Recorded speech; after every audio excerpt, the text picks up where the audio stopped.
이런 말 들어보셨습니까? 불교는 초상집, 유교는 제사집, 그리고 기독교는 잔치집이라는 말 한번 들어보셨는지 모르겠습니다.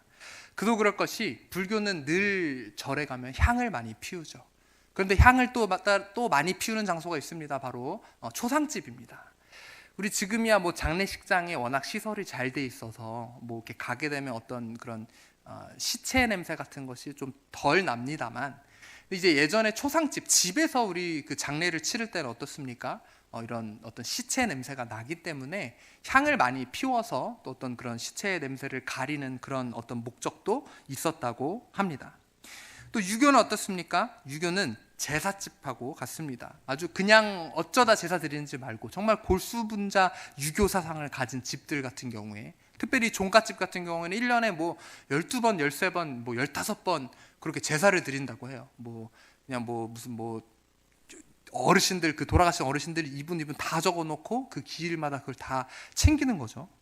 그리고 저는 사실 제사를 드리는 가정이 아니었기 때문에 제사를 이렇게 드리는 걸 본 적도 없고 뭐 드려본 적도 없지만, 제가 오늘 말씀을 준비하면서 보니까 제사는 밤에만 지낸다고 하더라고요. 원래 낮이나 새벽에는 잘 안 지낸다 그래요.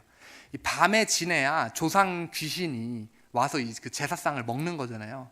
낮에는 귀신이 오기가 좀 힘들기 때문에 밤에 이제 제사를 드려야 되고, 더더군다나 새벽으로 넘어가면 안 된다 그래요. 왜 그러냐 하면 새벽에 닭이 울면 그 귀신이 그 닭 소리에 물러간다고 합니다.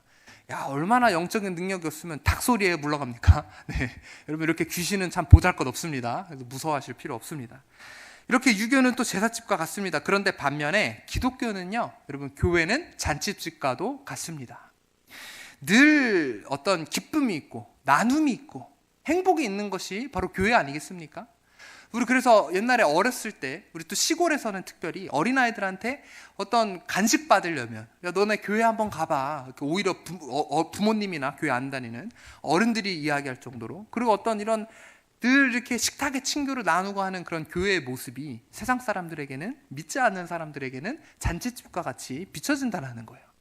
그리고 저도 이렇게 좀 돌아보면은 신앙은 없는데도 교회에서 결혼하는 사람들이 있어요. 그리고 신앙은 없지만 목사님께 주례를 부탁하는 사람들도 있고요. 여러분, 절에서 결혼하는 거 보셨어요? 네. 이슬람 사원에서 결혼하는 거 보셨어요? 네. 거의 없죠. 신앙은 없어도 사람들이 있던 교회 가진 이미지가 어떤 이런 잔치의 이미지, 기쁨과 나눔, 행복의 이미지를 갖고 있다는 겁니다. 여러분, 우리도 원래 늘 이렇게 오전 예배를 드리고 또 이렇게 식탁에 친교를 나누고 또 성경 공부를 한다던가 오후 예배를 드린다던가 구역 모임을 가진다던가 하는 그런 시간들이 있었었는데, 지금 코로나 때문에 저희가 못한 지 거의 지금 2년이 다 되어 가지 않습니까? 방역 지침이 조금씩 해제되고 있는데, 하루빨리 우리도 이런 잔치의 기쁨의 나눔을 하는 그런 날이 저희 가운데 왔으면 좋겠습니다. 여러분, 교회는 잔치집을 믿으십니까? 우리 좌우 사람에게 잔치집에 오신 걸 환영합니다. 우리 이렇게 좀 인사하실까요? 여러분, 이 자리는 잔치집입니다. 그리고 우리는 잔치에 초대된 사람들입니다. 오늘 본문은 예수님께서 천국에 대해 잔치집 비유로 말씀하시는 장면이 나와 있습니다. 2절 말씀 보면 이렇게 이야기합니다. 천국은 마치 자기 아들을 위하여 혼인잔치를 베푼 어떤 임금과 같으니. 아들이 결혼하게 되어서 혼인잔치를 베푸는 왕의 모습이 나옵니다. 여러분, 혼인잔치는 이스라엘에서 제일 크고 특별한 잔치 중에 하나입니다. 우리나라에서도 사실 여러 잔치가 있지 않습니까? 돌잔치 있고 혼인잔치 있고 칠순잔치, 팔순잔치가 있습니다만, 제일 어떻게 보면 큰 잔치가 우리나라에도 혼인잔치로 우리가 생각할 수 있습니다. 근데 이스라엘에는요, 이 혼인잔치가 얼마나 큰 잔치냐면 불과 잔치를 7일 동안 해요. 일주일. 네. 일주일 내내 손님들을 부르고 또 같이 먹고 마시고 나누고 하는 그런 시간을 가지는 것이 바로 이스라엘의 혼인잔치입니다. 이 비유에서 잔치를 연 왕은 하나님을 상징합니다.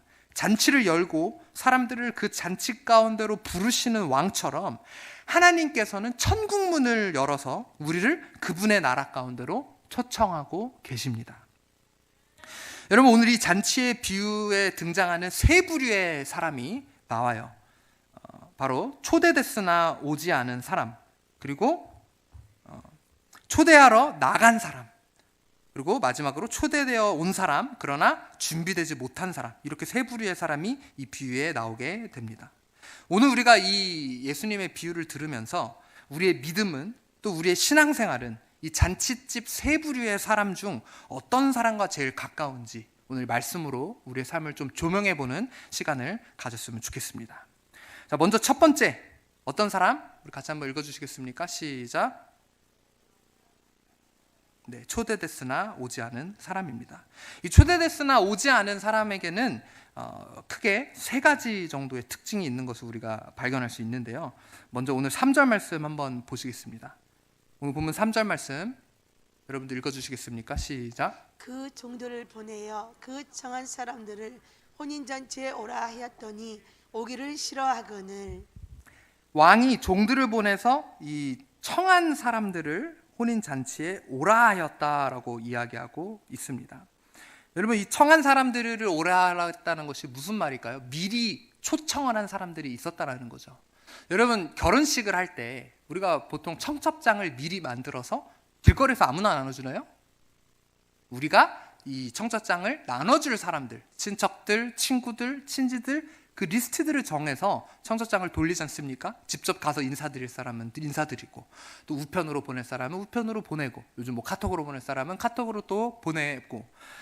저도 뭐 이렇게 결혼한 지 벌써 이제 5년이 되었는데, 결혼식 때를 이제 생각을 해보면 결혼식장에 예약을 할 때 식사 인원이 대충 몇 명이 될지 양가 그 인원을 결혼식장에 이야기를 하잖아요. 우리가 보통 초대할 인원이 요 정도 됩니다, 이렇게 인원수를 알려주는 것처럼 이 왕 역시도 이 혼인 잔치를 열 때 인원수를 정해서 그 사람들을 초대를 했다라는 거예요.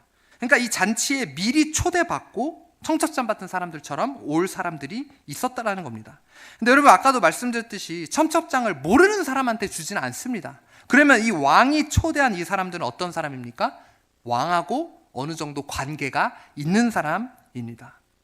자, 왕하고 어느 정도 관계가 있는 사람인데 이들의 반응이 어땠다고요? 이렇게 보내서 초대했는데 3절에 뭐라고 얘기합니까? 이들이 오기를 싫어했다라고 이야기를 하고 있습니다.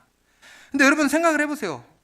왕이 초대했는데 오기를 싫어했다, 이게 가능합니까? 일반적인 사람이라면 가능하지 않겠죠. 왕이 초대했는데 일반 백성, 보통 관계가 없는 백성이면 왕의 명령이니까 예! 하고 무슨 일이 있어도 제껴두고 사실 갈 거예요. 그런데 오기를 싫어한 사람은 어떤 사람이냐면 왕과의 애매한 관계가 있는 사람입니다. 그러니까 왕하고 아예 관계가 없는 사람도 아니고, 그렇다고 진짜 만사를 제쳐두고 왕 앞으로 나아갈 사람도 아닌 왕과의 애매한 관계, 그 관계를 가진 사람이 바로 이 초대에 오지 않았다라는 겁니다. 여러분, 이 왕하고 이 애매한 관계를 가졌기 때문에 종이 와서 초대를 하는데도 종 앞에서 대놓고 가기 싫다라는 티를 냈다라는 거죠. 근데 여러분, 교회 안에도 이런 사람들이 있다라는 겁니다. 하나님과 애매하게 관계가 있는 사람들. 하나님은 계속해서 그들을 부르십니다. 초대하세요. 그런데 그 부르심에 응하지 않고 오기를 싫어한다라는 거예요. 왜? 내가 가봤으니까, 내가 어느 정도 경험해봤으니까. 여러분, 이 애매한 관계에 있는 사람들은요, 이전에도 혼인잔치에 참석한 경험이 분명히 있었을 겁니다. 그렇죠? 관계가 아예 없는 사람들은 초대하면 가는데, 관계가 있었던 사람들은 전에도 그 혼인잔치에 가서 먹고 마시고 왕하고 시간 보낸 그런 경험이 이들에게는 있었다라는 거예요. 여러분, 제가 가끔 운동하면서 새로운 사람들을 만나곤 합니다. 근데 새로운 사람들을 만나다가 어떤 분하고 이야기를 하다가 뭐 교회 얘기가 갑자기 나왔어요. 근데 그 사람이 이런 말을 하더라고요. 교회? 아유, 우리 엄마가 전도사고 나도 집사야. 내가 모태신앙이야. 근데 이렇게 말하는 사람이요, 그 모임에서 제일 저질스럽고 세속적인 사람이었어요. 그러면서 이런 말을 하더라고요. 근데 지금은 난 교회 안 나가. 다 똑같아. 의미 없어. 그러니까 나한테는 강요도 하지 마. 뭐 이렇게 이야기하시더라고요. 여러분, 근데 반면에 아예 안 믿는 사람들 있잖아요. 교회를 아예 안 다니는 사람들, 가본 적 없는 사람들, 아니면 진짜 뭐 한두 번 가본 이런 사람들은요, 무슨 얘기를 하면 그래도 관심을 갖고 들어요. 그래? 그런 게 있어요? 하고 이렇게 듣거든요.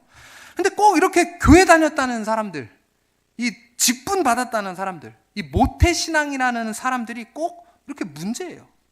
이런 사람들은 사실 진짜 하나님과의 관계를 경험해 보지도 못했고, 그리고 참된 기쁨의 잔치를 맛보지도 못한 사람이라는 겁니다. 여러분, 이렇게 애매하게 하나님을 알아놓는 사람이 하나님의 부르심에 오기를 싫어한다는 겁니다. 응하기를 싫어한다는 거예요. 여러분, 이런 애매한 관계가 아닌 우리의 왕과 하나님과 참된 관계를 맺고 계십니까? 매일의 삶 속에서 주님과의 깊은 교제 가운데 동행하고 계십니까? 내가 과거에 그런 관계를 가졌다. 여러분, 이런 게 중요한 게 아니라 지금 내가 왕과 그런 관계를 맺고 있는가. 정말 이 사람들이 왕과 애매한 관계가 아니라 깊은 관계라면 만사를 제쳐두고 오기를 싫어하는 것이 아니라 기쁨으로 그 초대에 응하면서 나아갔을 것입니다. 그런데 애매한 관계이기 때문에 귀찮아서, 이유가 어쨌든 간에 왕 앞으로 나아가지 아니하였고 그 초대를 거부하였다라는 것이죠. 여러분, 애매한 관계를 넘어서 깊은 관계 가운데 하나님 부름에 응답하시는 여러분들이 되시기를 주님의 이름으로 축원합니다. 아멘. 여러분, 지금 세 가지 포인트 중에 지금 첫 번째 아직 하고 있는데, 첫 번째 앞에 하고 있는데 벌써부터 조시는 거는 누구 잘못일까요? 네, 제가 설교를 못해서 그럴까요? 네, 저는 설교를 굉장히 지금 잘하고 있다고 생각을 하는데 밤새 준비를 했는데 시작하자마자 지금 게시받고 있는 분들은 제 잘못이 아닌 것 같습니다. 여러분, 왕이 초대하고 있어요. 여러분, 지금 좀 집중을 해서 들어주셨으면 좋겠어요. 하나님이 이 말씀을 통해서 오늘 우리에게 경고하시는 부분이 있습니다. 우리가 초대에 응하고 있는지 애매한 관계인지 말씀을 통해서 우리의 삶을 돌아봐야 돼요. 지금 게시받을 때가 아니에요. 여러분, 이게 계십니다. 지금 첫 번째, 이 사람들은 애매한 관계에 있는 사람들. 그리고 두 번째 부류의 사람들은 이런 사람들입니다. 5절 말씀 보시겠습니까? 여러분들 한번 읽어주세요. 시작. 그들이 돌아보지도 않고 한 사람은 자기 밭으로 한 사람은 자기 사업하러 가고. 이 두 번째 부류의 사람들, 이 초대에 응하지 않은 이 특징은 또 이런 특징을 갖고 있습니다. 그들은 돌아보지도 않고 한 사람은 자기 밭으로 한 사람은 자기 사업하러 갔다. 한마디로 무슨 말이냐면 자기 일이 너무 바빠서 왕의 초대에 응하지 아니하였다라는 거예요. 그러니까 자기 밭으로 가고 자기 사업하러 가고, 사업이라는 게 그냥 내가 갖고 있는 사업장을 있는 사람만 뜻하는 것이 아니라 자기 어떤 일, 볼일 보러 그냥 일하러 갔다라는 거예요. 왜? 왕의 초대보다 내 일이 더 중요하기 때문이에요. 나의 분주함이 더 우선이 되기 때문입니다. 여러분, 요즘 사람들이 너무 바빠요. 뭐 초등학생부터 뭐 중학생. 저희 중등부 친구들한테 제가 식사 한번 평일에, 저는 주말에 바쁘니까 할 수 있냐고 하니까 학교 끝나고 학원 가야 돼서 바쁘다 그러더라고요. 네. 그래서 그러니? 하루도 쉬는 날이 없니? 학원 가느라 아주 바쁘세요. 네. 애들도 이렇게 바쁘고, 또 우리 장년분들도 제가 이제 예전에 한번 어떤 분 장기 결석자 하도 안 나오셔서 제가 좀 찾아뵙고 싶어서 한번 식사 좀 할 수 있냐고 이렇게 여쭤보니까 너무 일이 바빠서 시간이 어려우시다 그러시더라고요. 그러면 제가 직장으로 찾아가겠습니다. 잠깐 10분이라도 얼굴 뵐 수 있을까요? 10분도 시간이 없으시대요. 네. 여러분, 이렇게 많은 사람들이 정말 분주함 가운데, 진짜 바쁜지 제가 보기 싫어서 그런 건지는 모르겠어요. 네. 어쨌든 삶이 너무나도 바쁜 가운데 있어요. 그런데 여러분, 야고보서 4장 13절에서 15절 말씀에 이런 말씀이 있습니다. 야고보서 4장 13절, 들으라, 너희 중에 말하기를 오늘이나 내일이나 우리가 어떤 도시에 가서 거기서 1년을 머물며 장사하여 이익을 보리라 하는 자들아, 내일 일을 너희가 알지 못하는도다. 너희 생명이 무엇이냐? 너희는 잠깐 보이다가 없어지는 뭐 같다고요? 여러분, 안개가 해 뜨면 바로 없어져 버리지 않아요? 네. 여러분, 이런 것처럼 우리 인생이 이런 거예요. 불과 뭐 길게 살아야 뭐 80년, 90년, 뭐 정말 뭐 길게 살면 100년 아닙니까? 근데 하나님의 관점에서 이 100년이라는 시간이, 게다가 우리가 열심을 내서 주님 앞에 충성하고 주님 앞에 나아갈 이 초대에 응할 수 있는 이 시기가 인생에서 여러분 얼마나 되실 것 같습니까? 그런데 내가 삶이 바쁘고 분주해서 왕의 초대를 거부한다? 여러분, 있을 수 없는 일입니다. 여러분, 삶의 분주함 때문에 그 초대를 거부하는 것이 아니라 내 삶이 얼마나 바빠서 우리에게 무슨 유익이 있습니까? 얼마나 더 잘 먹고 잘 사시려고요? 내일 하나님이 우리의 숨을 거둬간다면 여러분, 그것이 무슨 의미가 있겠습니까? 여러분, 분주함 때문에 주님 알기를 멈춘다라는 생각 내어버리십시오. 이제는 주님 앞에 주님을 알기에 더 분주해지시는 여러분들이 되시기를 주님의 이름으로 축원합니다. 자, 그리고 또 이 사람들의 특징은 무엇이냐면, 초대를 거부한 사람들의 세 번째 특징, 이 사람들은요 왕을 두려워하지 않았습니다. 여러분, 6절 말씀 보시겠어요? 그 남은 자들은 종들을 잡아 모욕하고 죽이니. 그러니까 바빠서 간 사람들도 있고 어떤 사람들은요 왕을 보낸 이 사람들을 잡아서 모욕하고 심지어 죽였다라고 이야기하고 있어요. 왕이 보낸 사람을 죽였다? 이건 무슨 의미입니까? 왕을 향한 반역 아니에요? 왕을 두려워하지 아니었다라는 거죠. 이 종들 계속 와서 귀찮게 하는데 그냥 죽여버려. 이렇게 죽인다 그래서 무슨 큰 일이 일어날 거라고 생각을 하지 않은 거예요. 왕을 두려워하지 아니한 거죠. 여러분, 하나님을 두려워하십니까? 하나님을 향한 경외함 갖고 계십니까? 오늘날 많은 사람들이 말씀 앞에 두렵고 떨리는 마음을 가지고 있지 않아요. 더더군다나 이 코로나 시기가 우리가 너무 이런 주일 성수에 대한 개념, 예배에 대한 개념, 하나님 앞에 존전 앞에 나와서 주님을 향해 경배하고 경외하는 이런 마음, 여러분 이런 마음이 다 무너져 내렸어요. 이렇게 신앙생활에서 왕 앞에서 우리가 무슨 말을 들을지 여러분 자신 있습니까? 코로나 전에 저희 지금 이 자리에 그래도 못해도 주일날 뭐 60명, 70명을 있었는데 다 어디 가셨어요? 다른 교회 가서 신앙생활 하시는 분도 있겠지만 신앙생활 안 하고 교회 안 나가는 분들도 있어요. 코로나 잠잠해지면 가겠습니다. 근데 그게 도대체 언제입니까? 그게 왜? 왕을 두려워하지 않기 때문에 그 뒤에 그 초대를 무시한 뒤에 어떤 결과가 올지 두려운 마음으로 받아들이지 않기 때문입니다.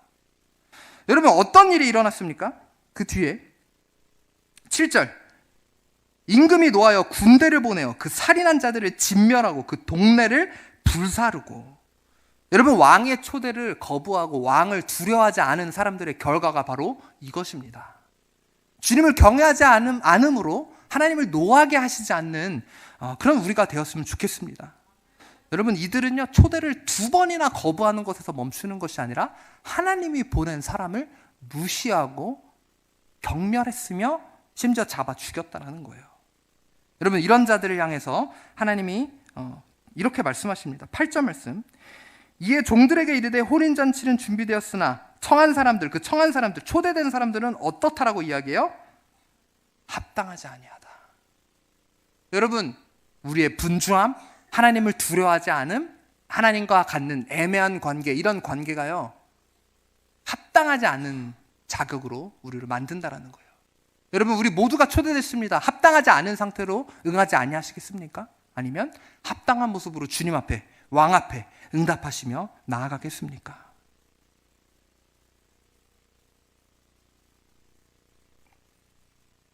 자, 그리고 2번째 부류의 사람들이 있습니다. 바로 이런 사람들입니다.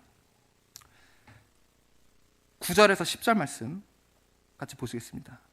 내거리 길에 가서 사람을 만나는 대로 혼인잔치에 청하여 오라 한대. 종들이 길에 나가 악한 자나 선한 자나 만나는 대로 모두 데려오니 혼인잔치에 손님들이 가득한지라. 이 잔치집에 있었던 2번째 부류의 사람들은 바로 왕의 명령으로 사람들을 초대하러 나간 종들, 초대하러 나간 사람들입니다. 여러분 우리 모두가 하나님 전에 있고 또 하나님의 종으로서 남들을 초대할 부르심을 받은 사람이기도 합니다. 우리 모두 받은 명령이 무엇이죠? 지상대명령이 있습니다. 예수님께서 승천하시면서 우리에게 말씀하셨죠. 가서 모든 족속에게 제자 삼아 그들에게 아버지와 아들의 이름으로 세례를 주고, 그런 지상대명령을 지상대 선택사항이 아니에요. 지상대명령으로 우리 한 사람 한 사람에게 주신 거예요. 그럼 우리는 잔치집에 있는 사람으로서 그 잔치집의 기쁨을 나누러 갈 의무가 우리에게 있다라는 겁니다. 여러분 처음 그 초대를 거부한 사람들에게 왕이 한 번 더 보내거든요. 그 보내면서 무슨 말을 하냐면요, 이런 말을 해요. 4절 말씀 한번 보여주세요. 아까 그 위에서 처음 거부한 사람들 2번째 다른 종들을 보내서 청한 사람들에게 이르기를 내가 오찬을 준비하되 나의 소와 살찐 짐승을 잡고 모든 것을 갖추었으니 혼인잔치에 오소서. 자, 지금 이 종들이 가서 이들을 초대하는 장면인데 뭐라고 초대해요? 왕이요 소도 준비했고 송아지도 준비했고 살찐 모든 그런 짐승을 잡아서 맛있는 음식을 준비했으니 이 잔치에 오세요라고 종들이 이야기를 하잖아요. 그럼 이 왕의 집에 거하고 있는 이 종들은요 이 잔치에 참여하면서 음식을 먹어봤을까요? 안 먹어봤을까요? 먹어봤죠. 이 왕이 나쁜 왕인가요? 우리 하나님을 지금 뜻하잖아요. 종들한테 음식을 안 주나요? 이 종들 역시도 그 식탁에 앉아 왕과 함께 먹고 마셨을 거예요. 그리고 잔치를 경험한 그 기억이 있다라는 거죠. 그래서 이 종들이 생각했을 때 그 맛있었던 그 잔치. 여러분 저희도 가끔 이 어떤 행사가 있을 때 여기 바로 옆에 있는 티웨딩홀 가서 뷔페 먹는데요. 저는 티웨딩 생각만 해도 군침이 돌아요. 네. 너무 맛있거든요. 제가 먹어본 웨딩홀 중에 손에 꼽히는 것 같아요. 그러니까 저도 뭐가 있을 때 거기 가자라고 이렇게 이야기를 하거든요. 여기 같이 가서 먹자라고 이야기를 할 만큼 잔치집에 대한 그 티웨딩에서 먹어본 기억에 대한 기쁨이 제 가운데 있기 때문이에요. 그래서 이 종들이 이 사람들한테 가서 두 번째 초대할 때 여기 이게 맛있고 좋으니까 함께 가서 즐깁시다라고 초대를 했다라는 거예요. 그리고 비록 이 두 번째 초대를 이 사람들은 거부했지만 이제는 왕이 이 종들에게 이야기해서 그냥 나가서 그 9절 말씀에 내거리 길에 가서 사람을 만나는 대로 라고 이야기하잖아요. 이 내거리 길이라는 것은 성 외곽을 뜻하거든요. 성 바깥에 나가서 길에 나가서 이제는 미리 청첩장 받은 사람들 말고 아무나 이제 청에서 오라고 그렇게 명령을 한 거예요. 그래서 이 종들이 나아가서 10절에 길에 나가 악한 자나 선한 자나 만나는 대로 모두 데려왔다라고 이야기를 하죠. 그런데 뭐라고 해요? 혼인잔치에 손님들이 가득한지라. 자, 그럼 이 종들은 열심히 남들을 초대한 겁니까? 안 한 겁니까? 열심히 초대를 했기 때문에 혼인잔치에 이제는 사람이 가득 차게 되었다라는 거죠. 여러분, 근데 문제는 이거예요. 만약에 이 종들이 혼인잔치가 얼마나 기쁜지도 모르고 경험해 본 적도 없고 자기는 귀찮고 싫어요. 아까 그 초대를 거부한 사람들처럼. 그런 모습으로 길거리에 나가서 그냥 뭐 초대 한번 와보세요. 이런 식으로 초대했으면 이 초대가 사람들이 가득 찼을까요? 아니에요. 이 잔치집이 가득 차게 되었다는 것은 이들이 잔치에 대한 기쁨을 맛봤고 그 기쁨을 알았으며 그 기쁜 모습을 경험하고 나가서 전했기 때문에 잔치집에 사람들이 가득 찼다는 겁니다. 여러분은 왕의 명령대로 사람들을 잔치에 초대하고 계십니까? 잔치집 같은 이곳에, 기쁨이 있는 이곳에 사람들을 초대하고 계십니까? 그리고 내가 초대하고 있지 않다면 나의 마음을 한번 돌아보세요. 여러분, 잔치를 참여함으로부터 오는 기쁨을 누리시고 계십니까? 아까 제가 말씀드렸듯이 저는 티웨딩홀에서 오는 기쁨이 있기 때문에 가면서 아주 웃음이 젖거든요. 나오면서도 너무 배불러서 웃음을 지으면서 나오는데, 여러분, 이 잔치를 끝나고 이 예배가 끝나고 나아가는 여러분들의 표정 중에 어떤 분들은 정말 그런 기쁨의 모습을 갖고 나아가는 분들이 있는 반면에 비 맞은 사람처럼 하고 나가는 사람들도 있어요. 억지로 나와서 오기 싫은데 그냥 앉았다가 눈치 보여서 왔다가 아주 뭐 안 나오면 빠지면 전화를 해대니까 그냥 귀찮아서 왔다가 앉아있다가 그냥 꾸벅꾸벅 졸기만 하다가 아유 피곤한데 그냥 나왔네 하고 그냥 비 맞은 표정으로 나가는 그런 모습으로 사람들 초대하면 올까요? 여러분, 우리 가운데 정말 잔치집에 참여하는 사람으로서 기쁨이 있어야 합니다. 아멘? 어느샌가 기쁨을 잃어버렸지 않아요? 여러분, 이 종들도 오래 있었던 종은 아마 그랬는지도 몰라요. 그거 또 해 잔치? 그리고 그냥 대충 초대했는지도 몰라요. 여러분, 익숙함이 우리를 변질되게 만듭니다. 여기에 계신 분들 신앙생활 오래 하시면서 수도 없이 많은 예배를 드리셨겠죠. 수도 없이 많은 주일 예배를 드리셨을 거예요. 그런데 내 안에 이 왕이 연 이 잔치, 여러분, 왕의 잔치를 이렇게 자주 열어주신다는 게 우리에게 얼마나 기쁨이고 축복인지 여러분 아세요? 여러분, 중국 땅에, 북한 땅에 있는 그 사람들은 잔치를 마음껏 참여하지 못해요. 이불을 뒤집어 쓰고 주기도문을 외우고 말씀을 마음대로 보지도 못하고 이 잔치에 참여하지 못하는 사람들이 있습니다. 그런데 우리는 이 잔치에 나오면서 여러분, 이전에 느꼈었던 그 감격과 기쁨 다 어디로 가셨습니까? 잔치집에 참여하는 자로서의 기쁨을 갖고 초대하러 나가는 사람이 되었으면 좋겠습니다. 그리고 세 번째 부류의 사람, 초대되어 온 사람, 그러나 준비되지 않은 사람이 있었습니다. 그 이후에 이 손님들이 가득 차게 되었다라고 이야기하죠. 11절에 임금이 손님들을 보러 들어올새 거기서 예복을 입지 않은 한 사람을 보고. 자, 여러분, 누구나 아무나 악한 사람이나 선한 사람이나 가리지 않고 종들이 다 초대했어요. 그래서 그 사람들이 가득 잔치에 들어오게 되었는데 이 왕이 잔치를 둘러보려고 들어왔다가 한 사람을 발견했다라는 거예요. 그런데 이 사람의 모습이 어떻다라고 이야기하죠? 다 예복으로 갇혀 있는데 이 사람은 예복을 입지 않는 채로 잔치에 참여하고 있었다라는 겁니다. 그냥 아무렇게나 입고 와서 앉아 있었다라는 거예요. 그래서 그 사람한테 왕이 질문하죠. 12절에 뭐라고 질문합니까? 이르되 친구여 어찌하여 예복을 입지 않고 여기 들어왔느냐 하니 그가 아무 말도 못하거늘. 여러분, 아무 말도 못했다라는 건 뭐예요? 변명할 거리조차 없었다라는 거예요. 아주 그냥 외통수를 하는 거죠. 빼도 박도 못하는 상황. 뭐 제가 어땠고 저랬고요 라고 머리를 아예 굴릴 새도 없이 이거는 그냥 이 사람은 잘못이었다는 거예요. 정말 변명할 여지도 없이 예복을 갖춰 입지 않은 사람. 이 사람에게 어떤 결과가 있습니까? 13절 임금이 사람들에게 말하되 그 손발을 묶어 바깥 어두운 데에 내던지라. 거기서 슬피 울며 이를 갈게 되리라 하니라. 여러분, 이 사람은 결국 잔치에서 쫓겨나게 됩니다. 왜? 준비되지 못했기 때문이죠. 왜 이 사람이 준비되지 못했을까요? 아마 뭐 잔치를 즐기느라, 혹은 아까 이야기한 것처럼 너무 내 삶이 바빠서, 분주해서, 아니면 왕을 두려워하지 않아서, 아니면 얼떨결에. 여러분, 잔치에 들어왔으나 쫓겨난 사람의 문제가 무엇이냐면 바로 그거예요. 준비되지 못함. 악함이 아니에요. 이 사람이 악하기 때문에 왕이 쫓아낸 것이 아닙니다. 여러분, 제가 가끔 전도를 하다 보면 이렇게 말씀하시는 분이 있어요. 아유, 제가 죄 많은 사람이라서 교회는 못 나가겠습니다. 아유, 제가 죄 많은 사람이라서 나중에 제가 뭐 가볼게요 라고 이야기하는 사람도 있어요. 여러분, 이런 얘기 들어보셨죠? 근데 여러분, 잔치에 오는 것은 악함이 문제가 아니라니까요. 아까 뭐라고 이야기했어요? 10절에 종들이 길에 나가 악한 자나 선한 자나 만나는 대로 모두 데려왔다라고 이야기하잖아요. 그리고 왕이 노한 건 그럼 이 말이 무슨 말이냐면 종들이 초대한 사람들 중에 분명히 악한 사람들도 있었다라는 거예요. 그런데 악함은 문제가 되지 않습니까? 왜? 왕의 선함, 하나님의 선함이 악한 사람을 그 잔치에 있을 때 변화시킬 것이기 때문이에요. 아멘? 여러분, 그런데 악함이 문제가 아닙니다. 우리에게 문제는 무엇이냐? 준비되지 못함. 준비되지 못함이 우리에게는 문제라는 거예요. 여러분, 이 사람은 왕이 직접 와서 잔치를 점검하리라고는 생각 못했는지도 몰라요. 그냥 아무 생각 없이 와서 먹고 가면 된다고 생각했는지도 모릅니다. 아니면 혹은 뭐 나중에 입으면 되지, 지금은 귀찮다, 이런 생각이었는지 몰라요. 그리고 아까 말씀드렸지만 이 잔치가 며칠 동안 한다고요?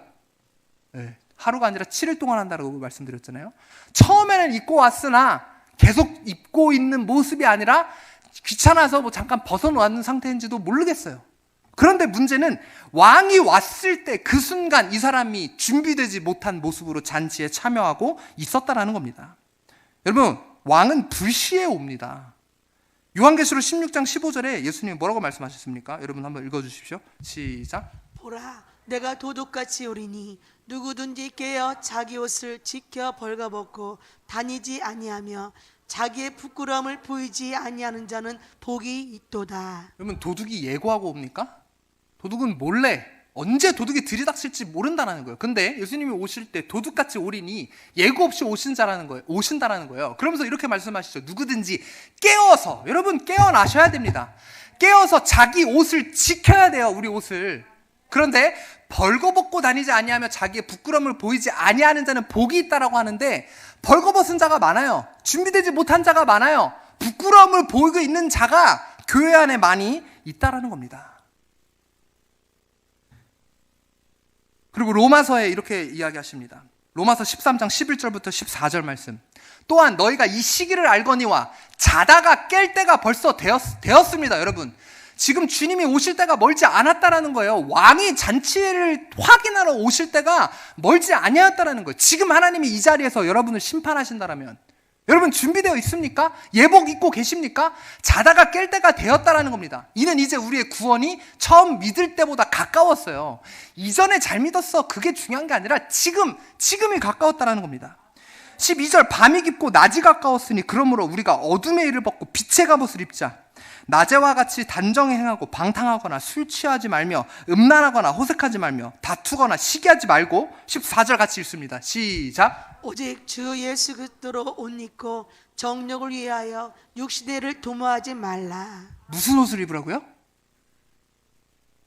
오직 주 예수 그리스도로 옷 입으라라고 이야기하고 있습니다. 여러분 원래 히브리 문화권에서는요, 결혼 혼인잔치를 할 때 못 사는 사람이 아니고서야 예복을 사실 미리 줘요. 청첩장을 주면서 옷까지 주는 게 히브리 사람들의 문화예요. 그래서 이 왕도 분명히 이 초대된 사람들에게 종들을 보냈을 때 옷을 같이 줬을 거예요. 그래서 왕이 사실 어떻게 보면 이렇게 놀랐는지도 모릅니다. 아니, 변명할 게 그래서 이 사람도 없었던 거예요. 제가 가난해서 옷 살 돈이 없었는데요, 준비할 시간이 없었는데요. 그게 아니라 왕이 이미 줬어요. 입고 오라고. 아니, 입고 오라고 줬는데 안 입고 온 사람은 뭡니까? 하나님이 이렇게 결국 우리에게 이미 주신 예복이 있습니다. 그게 무엇이냐면 바로 예수 그리스도라는 겁니다. 여러분, 사순절입니다. 부활절이 멀지 않았어요. 예수님께서 십자가에 못 박혀 죽으심으로 우리에게 피의 옷을 내어주셨다는 겁니다. 그리고 이 피의 옷을 받아들여 그 피의 옷을 입고 잔치에 나아오는 자만이 그 혼인잔치에서 즐겁게 먹고 마시며 왕의 테이블에서 누리며 구원을 얻을 수 있다는 사실을 여러분 기억하셨으면 좋겠습니다. 여러분, 에덴 동산에서 아담과 하와가 죄를 지었을 때 하나님께서 그들에게 가죽옷을 만들어서 입혀주셨어요. 여러분, 그런 것처럼 우리가 죄 가운데 있을 때, 세상 가운데 있을 때, 온전하지 못한 모습일 때 예수 그리스도라는 옷을 주님께서 우리에게 내어주십니다. 여러분, 주님의 그 피 묻은 그 옷을 우리가 입어야 합니다. 여러분, 왕이 예고하고 오지 않는다는 사실을 기억하십시오. 내가 지금 준비되어져야 합니다. 제가 이 말씀을 준비하면서 지난주에 한 가지 겪은 일이 있는데 이런 일을 겪으면서 딱 이 말씀이 떠오르더라고요. 야, 이거 정말 하나님이 이 말씀에 예화로 쓰라고 겪게 하신 일이구나, 이런 생각이 들었어요. 저희 그 처가 식구들이 지난주에 태안에 놀러 오셨거든요. 그래서 태안이 여기서 멀지 않으니까 저하고 이제 저희 사모가 태안을 이제 가서 같이 처가 식구들하고 시간을 보내기로 했어요. 근데 이제 원래는 지난주에 저희 사모하고 저하고 하기로 했었던 한 가지 일이 있는데 그게 뭐냐면 면허 시험을 보는 거였어요. 운전 면허 시험. 원래 저희 사모는 이제 미국에서 운전을 하다 왔어요. 미국 면허는 있었는데 한국 면허가 없었거든요. 한국 면허를 따야 되는데 아니 천안에 면허 시험장이 없더라고요. 네. 그래서 그리고 지금 평일밖에 시험을 못 보는데 평일에는 일을 하느라 바쁘고, 면허 시험을 보려면 서울을 가든가 청주를 가든가 아니면 충남에서는 예산을 가야만 이제 면허 시험을 볼 수 있었어요. 그래서 원래 이제 그 필기 시험이랑 그 기능 시험은 처가 갈 때마다 이제 서울에서 틈틈이 봤거든요. 근데 너무 바빠서 거의 한 1년 동안 도로 주행을 못 본 거예요. 네. 근데 이제 좀 이제 불편하고 이제 계속 차 쓸 일이 있으니까 이제는 진짜 따자, 이렇게 이야기를 서로 한 그 상태에서 원래는 면허 시험을 보기로 했는데 이제 처가 식구들이 오시는 바람에 그 계획을 이제 좀 미뤄야 됐었어요. 근데 이제 제가 태안 가는 길을 내비게이션을 찍어 보니까 태안 가다가 중간에 딱 예산이 있더라고요. 그 예산 그 면허 시험장에 가다가 그 경로에서 많이 벗어나지도 않아요. 그래서 가다가 그럼 시험을 보면 되겠다, 이렇게 생각을 하고 시험 그 자리가 있나 봤더니 자리가 없더라고요. 아니, 예산이 시골이라서 그런 건지 모르겠는데 하루에 6명밖에 도로주행 시험을 못 봐요. 근데 뭐 그 저희가 월화 이렇게 다녀왔는데 월요일도 자리가 없고 화요일도 자리가 없는 거예요. 아, 그럼 어쩔 수 없지 뭐 그냥 뭐 또 몇 주 있다가 처가 갈 때 이제 그때 서울에서 시험 본다고 저희 사모가 그러더라고요. 그래서 알겠다고 하고 이제 그 태안에 이제 같이 놀러 가서 월요일 날 이제 시간을 보내고, 화요일 날 제가 일어나서 혹시 몰라서 그 인터넷에 들어가서 예산 면허 시험장 자리를 봤더니 화요일 날 오후에 자리가 한 자리가 뜬 거예요. 그래서 빨리 그 즉시 이제 눌러가지고 예약을 했어요. 예약을 하고 이제 아침을 먹고 처가 식구들이랑 이제 그 면허 시험장에 갔습니다. 예산 면허 시험장에 갔는데 거기서 이제 뭐 운전을 원래 하던 사람이니까 잘 이제 시험을 보고 통과를 했어요. 근데 문제는 뭐냐면 이 면허 시험을 보려면 가져가야 될 준비가 그 기능 시험 합격하면 주는 그 시험 응시서 있어요. 그 응시서에 이제 사진도 붙어 있고, 그리고 뭐 신분증이랑, 그리고 그 운전면에 찍혀 나올 사진, 그 응시서에 응시서 할 때 찍은 그 사진과 동일한 사진을 원래 가져가야 되거든요. 그래서 저희 사모가 원래 그 응시서에 붙인 그 사진은 원래 면허증에 보통 다 이렇게 좀 그래도 잘 나온 사진을 넣고 싶어 하지 누가 수질그레한 사진을 넣고 싶어 합니까? 그래서 원래 여기 천안에서 좀 사진 잘 찍는다는 사진관도 또 검색을 제가 해가지고 거기 가서 예쁜 옷 입고 예쁘게 화장하고 환한 미소로 사진을 잘 찍어서 또 심지어 거기서 이렇게 포토샵도 잘 해주셔서 사진 진짜 잘 나왔어요. 그 응시소에 있는 사진은. 원래 뭐 저희 사모가 예쁘지만 더 유난히 이제 그 사진이 이렇게 잘 나왔거든요. 응시소에 아주 예쁜 사진이 붙어 있는데 문제는 뭐냐면 도로주행 시험을 합격하고 응시소에는 그 사진이 붙어 있는데 면허증에 실제 들어갈 그 여분 사진이 없는 거예요. 근데 저희 사모가 편하게 처가 식구들 만나러 가는 자리였기 때문에 화장품도 안 가져가서 화장도 안 했고요. 머리도 안 감아가지고 머리에는 기름 졌죠. 게다가 추리링을 입고 있었어요. 그 상태에서 거기에 즉석 사진 찍는 사람이 있거든요. 사진 안 가져온 사람들을 위해서. 그 즉석 사진을 찍고 아주 그냥 베트남 여자처럼 나왔어요, 사진이. 제가 이렇게 가끔 놀리면은 되게 싫어하는데 되게 꾀죄죄한 그 모습을 면허증에 찍혀가지고 나왔어요, 면허증에. 그러면서 그러는 거야. 나 이거 재발급 받을 거라고. 너무 못 나왔다고. 전 그 다른 사진 가져가서 분실했다 그러고 전에 찍은 사진으로 발급 받을 거라고 그렇게 이야기를 하더라고요.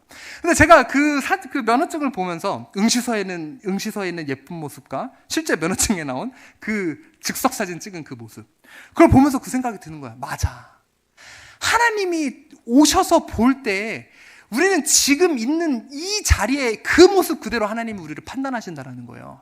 여러분, 지금 그 모습으로 하나님께서 사진 찍으신다라는 거예요.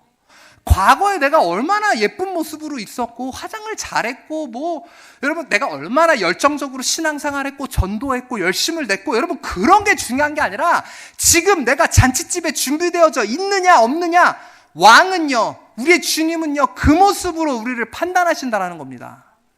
여러분 지금 후질근한 모습으로 화장도 안 한 채로 있으십니까? 영적으로? 아니면 잘 차려입고 왕이 준비한 그 예복을 입고 왕 앞에서 준비된 모습으로 슬기로운 다섯처녀처럼 준비된 모습으로 있으십니까? 과거에만 머물러 있으면 약속의 땅에 들어갈 수 없습니다. 과거에만 머물러 있었던 출애굽 1세대들은요 여호수아와 갈렙을 제외하고 다 광야에서 죽임을 당했어요.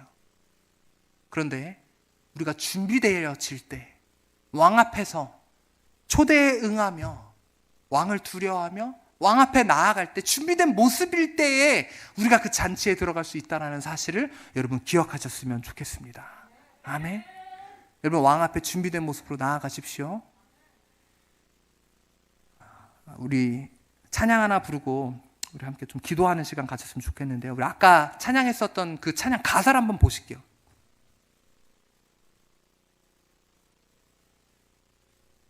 예수 십자가에 흘린 피로써 그대는 씻기어 있는가? 우리가 예수님이 우리에게 십자가에서 피 흘림으로써 우리에게 피의 옷을 주셨습니다. 더러운 죄 희게 하는 능력을 그대는 참 의지하고 있는가?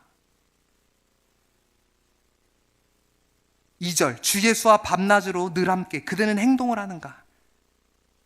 아무 때나 어디서나 그대는 십자가 붙들고 있는가? 여러분 주일에 한 번 과거에 그때만 십자가 붙들고 있지는 않습니까? 밤낮으로 늘 함께 주님과 동행하십니까? 그리고 3절에서 뭐라고 얘기합니까? 주님 예수 다시 올 때 그대는 영접할 예복이 있는가? 주님을 맞을 예복을 여러분 지금 준비하고 계십니까? 그대 몸은 거룩한 곳 성전에 들어갈 준비가 됐는가? 4절 모든 죄에 더러워진 예복을 주 앞에 지금 다 벗어서 샘물같이 솟아나는 보혈로 눈보다 더 희게 씻으라. 예수의 보혈로 그대는 씻겨 있는가? 마음속에 여러 가지 죄악이 깨끗이 씻겨 있는가? 여러분 주님의 보혈로 옷 입고 계십니까? 그 예복을 준비하고 계십니까? 이 시간 주님께서 우리에게 도전하십니다. 내가 너에게 피값으로 내어준 그 예복을 네가 입지 않겠냐? 여러분 우리가 그 옷을 입고 왕 앞에 나와야 혼인잔치에 들어갈 수 있다는 사실을 기억하십시오. 과거에만 머물러 있지 마십시오. 지금 이 순간 주님이 나를 사진 찍을 때 내가 영적으로 준비되어져 있느냐? 내 앞에 주님을 향한 열정이 있느냐? 여러분은 초대를 거부하고 계십니까? 초대에 응하지 않습니까? 아니면 준비된 모습으로 왕 앞에 나아가고 있습니까? 이 시간 우리 함께 이 찬양 부르시면서 주님 앞에 우리에게 준비해 주신 그 보혈의 예복을 의지하는 마음으로 우리 함께 좀 나아가셨으면 좋겠습니다.